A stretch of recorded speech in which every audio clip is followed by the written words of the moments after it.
اعوذ باللہ من الشیطان اللعین الرجیم بسم اللہ الرحمن الرحیم۔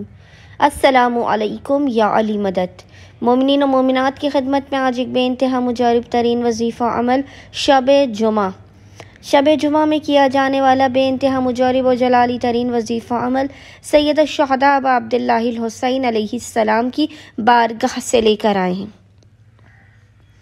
آقا مولا حسین ابن علی علیہ السلام کا یہ اس قدر طاقتور ترین اور بادشاہ وظیفہ عمل ہے کہ اس عمل کے کرنے والے مومن و مومنہ کی حاجت کسی بھی صورت رد کی ہی نہیں جا سکتی۔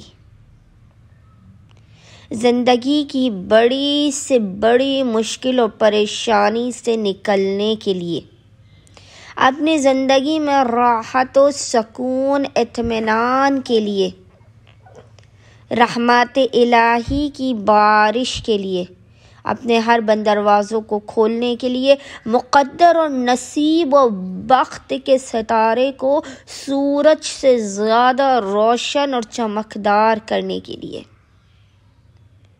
آپ شب جمعہ میں خصوصی طور پر ابا عبداللہ الحسین علیہ السلام کے اس وظیفے عمل کو کیجیے۔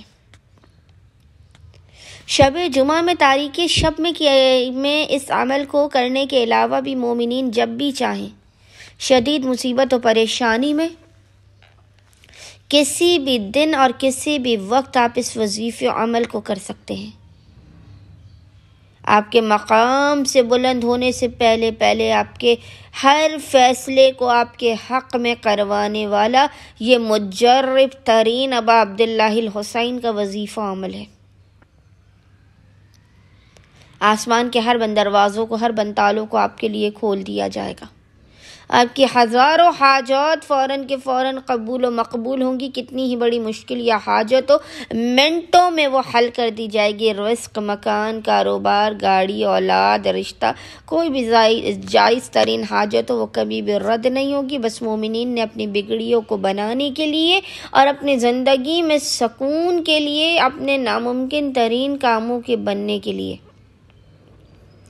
شب جمعہ میں خصوصی طور پر نصف شب کے وقت کوشش کیجیے گا نصف شب کے وقت اس وظیفے عمل کو کریں، ورنہ آپ چاہیں تو بعد نماز مغربین بھی اس عمل و وظیفے کو شب جمعہ میں کر سکتے ہیں۔ عمل کرنے سے پہلے آپ نے باوضو ہونا ہے۔ باوضو ہونے کے بعد آپ نے سب سے پہلے 2 رکعت نماز پڑھ کے اس کا ہدیہ ابا عبداللہ الحسین علیہ السلام کی بارگاہ میں پیش کرنا ہے۔ 2 رکعت نماز کا ہدیہ آقا مولا حسین ابن علی علیہ السلام کی بارگاہ میں پیش کرنے کے بعد آپ نے مصلی پر بیٹھ کے بنا کسی سے کلام کیے محمد اور آل محمد پر اول و آخر ایک تسبیح درود کی، ایک تسبیح آپ نے محمد اور آل محمد پر اول و آخر درود کی پڑھ کر بھیجنی ہے، اور اس کے درمیان میں آپ نے پیشانی کو سجدگاہ پر رکھ کے 100 مرتبہ 100 ٹائمز ایک تسبیح پڑھنی ہے۔ بحق کاف ہا یا عین صاد، بحق ہا میم عین سین قاف۔ اس ذکر کی آپ نے ایک تسبیح تلاوت کرنے کے بعد خداوند متعال کو پیشانی کو سجدگاہ میں رکھے ہی حق ابا عبداللہ الحسین کا واسطہ دینا ہے، اپنی حاجتوں کو طلب کرنا ہے، اپنی مشکلات کے خاتمے، رزق و روزی میں برکت کی دعا کرنی ہے۔ انشاءاللہ تعالی خداوند متعال حسین ابن علی کے خون ناحق کے صدقے میں، حسین ابن علی پر ڈھائے جانے والی مصیبتوں کے صدقے میں آپ کی خالی جھولیوں کو بھر کے آپ کے مقام سے بلند ہونے سے پہلے آپ کو بامراد کر دے گا۔ اللہم صلی علی محمد و آل محمد وعجل فرجہم